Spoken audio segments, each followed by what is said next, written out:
All right, welcome back. I just want to reiterate a few things from the last video or expand on them. I'm going to close out of Excel by clicking that X in the upper right-hand corner.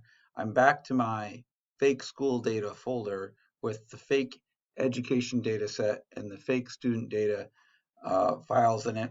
I made mention earlier that this was an Excel workbook file. It contains just one worksheet inside of it, right? So if I open this up, I open up the Excel workbook. I can have many sheets, as many as I need, and I can save them all together.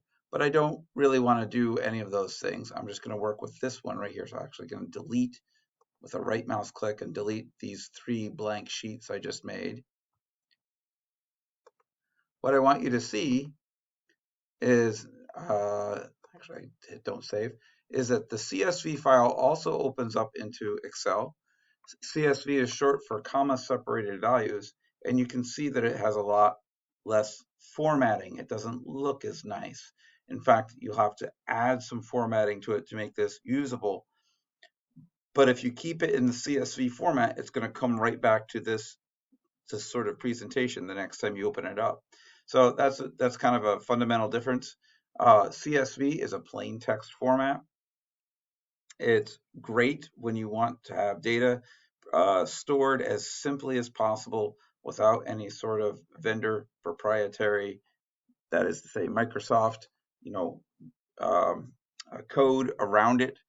It's just straight, plain, simple text separated by commas. That's why it's CSV, comma separated values. All right, enough about that. You now know you have a workbook here. The workbook can have multiple sheets. I'm back in my fake education data set workbook. And what I want to do is give you a quick little tour of what we have here at the top. This kind of big bold section here is called the ribbon, right? So as I click on home or click on data, I get different content appearing here in the ribbon. That ribbon can be minimized. If I go to the far right corner, there's a little down arrow here. It says ribbon display options. And I have the option of choosing show tabs only, right? These are the tabs. And you can say, oh my gosh, all my ribbon content is gone. But if I go click on view, the ribbon, or if I were to click on home, the ribbon pops out again, right? But as soon as I click down in the document, the ribbon goes away. You can also bring the ribbon back again by going, by first you click on an option like view, and then the show ribbon options, and I can click on always show ribbon, and now the ribbon is stuck to on. Again, just reflecting or maybe ranting for a minute. On the desktop version, the full install of Excel, the ribbon defaults to always on, and on the web-based version, the ribbon defaults to always off. Why? I don't know why, but that's the way it is. Another thing you can do from that option is you can hide and show the quick access toolbar. The quick access toolbar is this little part up here that has the save button and also the undo and redo buttons. That is to say, if I were to type something down here and I say, oh my goodness, I didn't want to do that, I can hit the undo button and it will undo my work. There's also keystrokes that control that. In case you didn't know, it's Control Z to undo and Control Y to redo. Again, I don't know why anyone would want to turn this off. So again, but we can hide that that quick access toolbar. Me, I like to see it because it has the undo, redo buttons as well as the save button. That I think does it. Oh, last thing for this video, and that is the rows and columns idea. So this is the kind of the core idea of Excel is that I'm clicking on different spaces with my mouse, or I'm using my fingers and the arrow keys on my keyboard to move the cell reference left and right and up and down. And you can see that presently now, when I'm in the upper left-hand corner, I'm in cell A1. So the columns are designated by letters and the rows are designated by numbers. And Excel is all about the intersection between a column and a row. So this is cell H7. You can always see that right here.